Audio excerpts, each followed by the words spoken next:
समस्त सनातनी जनों को सादर नमन। चलिए आज बात करते हैं कार्तिक पूर्णिमा में श्री तुलसी पूजन की।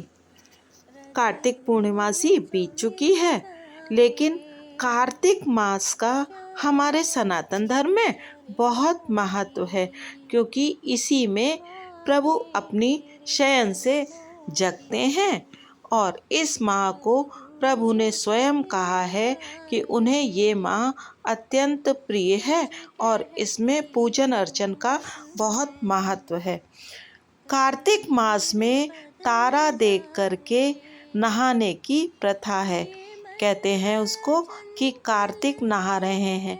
ज़्यादातर तो लोग पवित्र नदियों और सरोवरों में स्नान करते हैं, लेकिन जो लोग कहीं पर पवित्र सरोवर और नदी में नहीं जा पाते, वो अपने घर में ही तारा देखकर इस मास में स्नान करते हैं। इस बार क्योंकि कार्तिक पूर्णमासी के दिन चंद्र ग्रहण पड़ गया था, तो बहुत सारे लोग उस दिन पूजन नहीं कर पाए थे। तो और किसी किसी व्यक्ति के घर में कोई और काम पड़ गया था, जिसकी वजह से इस बार ये पूजन कुछ लोगों ने तो पहले कर लिया था और कुछ लोगों ने पूर्णमासी के बाद ये पूजन किया था।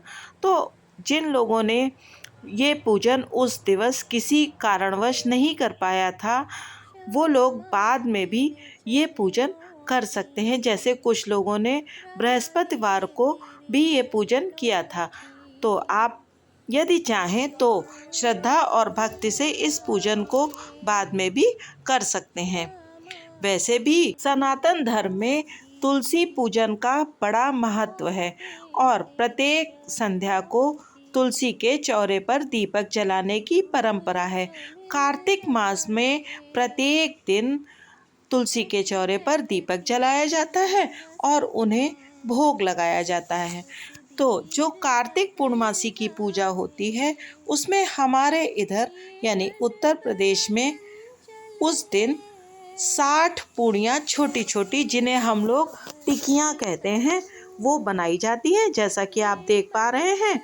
और दो दो पूड़ी एक साथ रख करके उनके ऊपर खीर रख करके और उस पर गट्टा, खिलौना या इलायची दाने रख करके उसका भोग लगाया जाता है। इसके साथ साथ 5 आटे के दीपक बनाए जाते हैं, जिसमें 4 दीपक तो छोटे रहते हैं और एक बड़ा दीपक रहता है, जिसमें 60 बत्तियां जलाई जाती हैं। ये 60 बत्तियां इस बात का प्रतीक होती है कि जो लोग रोज दीपक नहीं जला पाते, वो एक दिन पूर्णमासी के दिन 60 बत्तियां एक साथ जला करके पूरे माह के दीपक जला देते हैं। पूजन में हमारे यहाँ तुलसी के चौरे को अच्छी तरह लीप पोत कर उसके आगे आटे का चौक पूरा जाता है और उस पर कलश स्थापित किया जाता है। साथ में गौरा जी को भी स्थापित किया जाता है।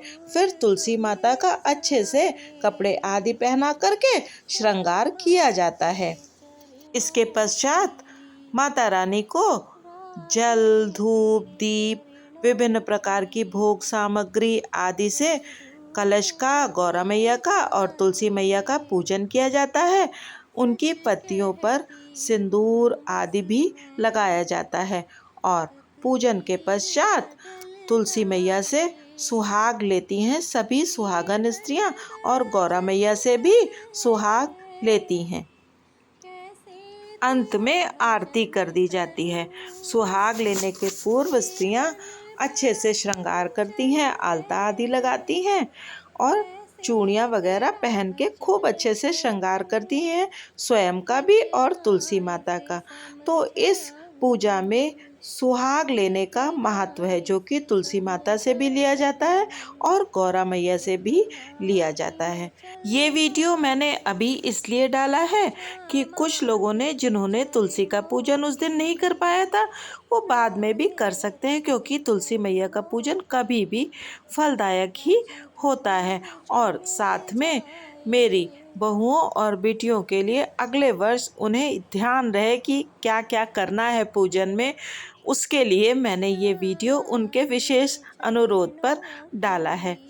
तो यदि आप लोगों को भी ये वीडियो पसंद आए तो कृपया लाइक कीजिए, शेयर कीजिए, सब्सक्राइब कीजिए और सरोजेंद्र सनातनी के साथ बने रहिए। धन्यवाद।